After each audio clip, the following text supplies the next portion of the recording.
a noisy street.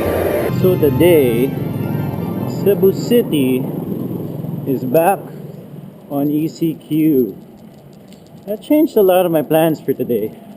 I was supposed to have the fixed gear looked at because the back hub probably needs re-greasing. I need to add a spoke there. I just realized that I would much rather ride my bike than work on my bike. Since ECQ got announced again, I don't think I can go to Mandaue, to my usual bike mechanic, for the fixed gear. Either way, we got some errands to do, and maybe I'll check out the Mandaue border.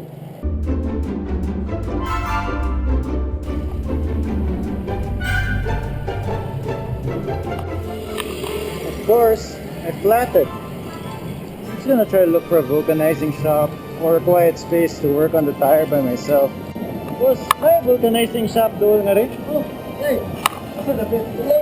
Dito ko na biyan na wala tao na tuloy. Saan na tayo? Nga rin or? Dito. Ito. Sige. Tara na ito. Dali niya na.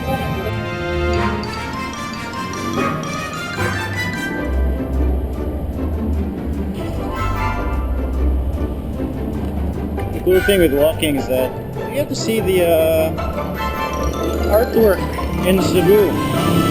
Pretty cool, really cool.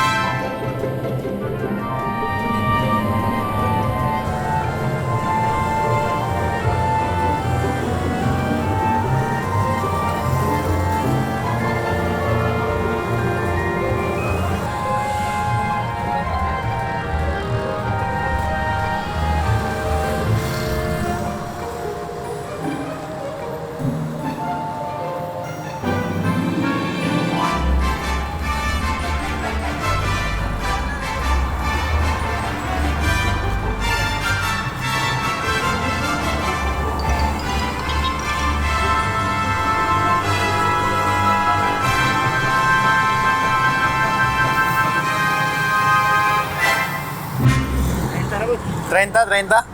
Sige. So one of the things that I like about cycling in Cebu, if you get a flat tire, there are these vulcanizing shops. So they get the interior from the tire, and then they locate the hole, and then they burn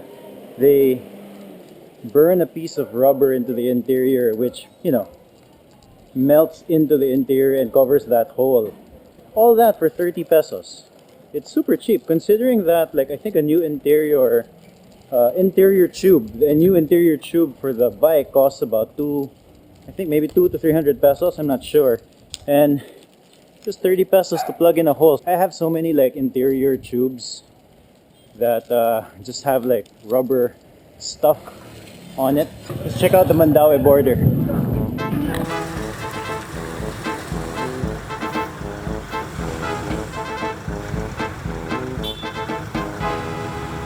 Pwede mo balik sa Mandaue? Or dili pwede mo agi Mandaue na?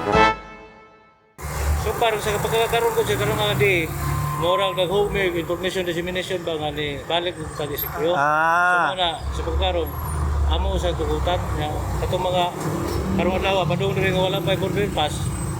Okay pa mi. Kay at least Pero ugma wala na. Wala na. Mo lagi. Kay kalit mo kasi. Lagi kabisan to niya na. Mo bitaw pag mata na ako mo ko eh. Ayay mo na nida. Sige lang ipayo lang siya. Sige. Okay. Matay quarantine pa siya. Now I'm running late.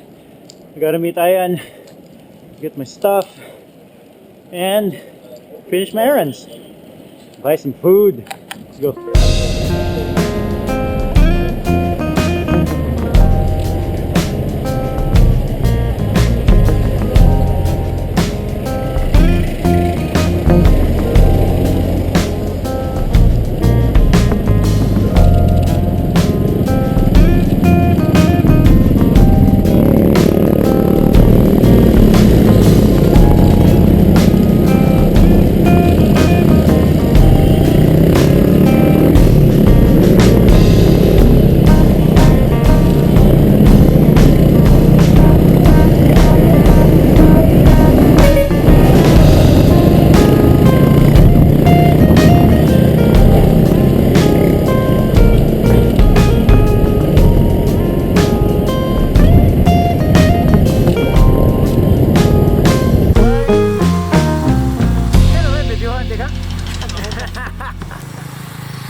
okay lang kay. Kanang 100 ba? Oo nga naman. Pero sa kag Temple of Leia to? Oo, pero ako kayo ka nang uyap. Mga naghinay ang face ba? Oh, okay. Yeah. Wala lang, magawa na ko. Okay, usually kay last ko ito, mountain bike man good. Pero na face gear balik ba? Yeah, abot yung kag Temple of Leia to? Oo, sa may kuan gani. Shit, kapuya na eh. 420. Asa man na? Aka na mo sa lusod yun. Oo, sa may rustic cut. Oh, yeah. Kailangan na. Ni kani videohan ni nato, oh, babe. Thanks, boy. Oo. All right. That was Ian. He shot one of my fave fixed gear films. I think it's called Masse. I'm gonna put a link to it somewhere in the description. Basically, it follows 3 or 4 fixed gear riders when they do the whole loop of island of Cebu. The island of Cebu loop. I think it's about 500 meters.